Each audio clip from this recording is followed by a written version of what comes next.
Thank you very much. Thank you I'll very recognize much. the gentleman from Texas. Thank the chairman. Mr. Smith, how many members of Congress or the Senate did you subpoena phone toll records? As I sit here right now, I do not recall a specific number. Is this the complete list right here?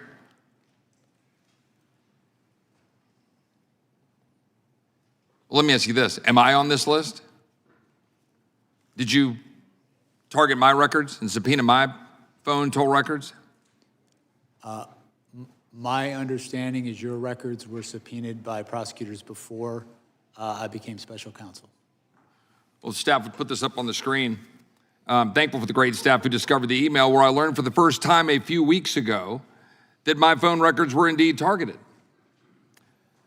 We called AT&T and we've learned that they were given to the Department of Justice, as this email indicates, because I had been in communication with Scott Perry, one of my colleagues here in Congress, who literally had his phone taken from him in front of his family. And of course, as we've already talked about in this document, it talks about you could be in violation of the privilege by even obtaining and possessing this information if the member objected to the disclosure. This happened 4 years ago in May of 2022, and I couldn't object because I didn't know.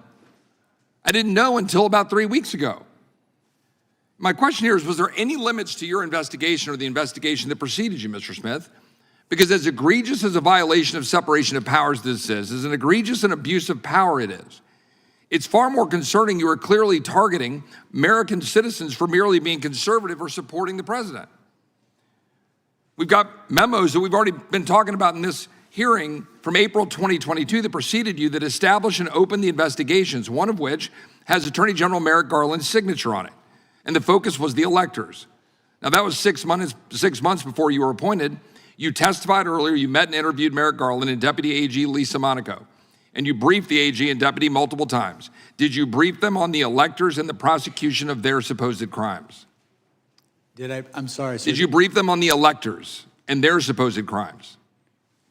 I don't recall specific conversations, but I'm sure that in the course of briefing them, I discussed. Wasn't that the purpose of the entire investigation as it was set out?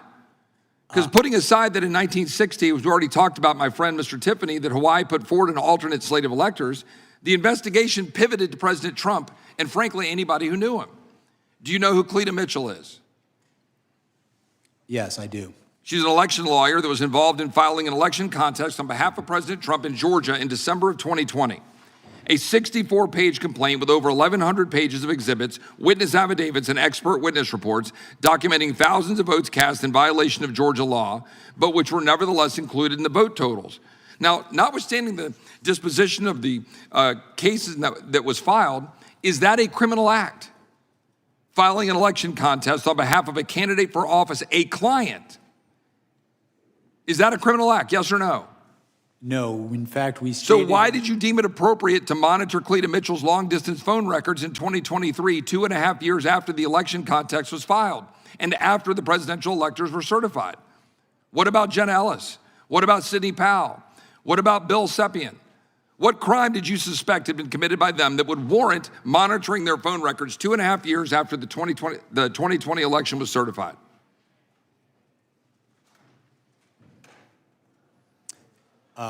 With respect to Sidney Powell, she is one of the co-conspirators alleged in the indictment. I don't know what you mean by monitoring, sir, if you're talking. Well, there were some 400 plus Republican conservative groups and leaders who were targeted by your investigation. Their financial records were obtained, records of the RNC, the Trump campaign, Cleta Mitchell, the Conservative Partnership Institute, the America First Policy Institute, NRCC, NRSC, PACs, conservative groups, people all across the country, citizens, because we hear a lot about members of Congress. And we should, because of separation of powers and the egregious abuse of power. But what we're not talking about enough, in my opinion, are the American citizens that have been targeted.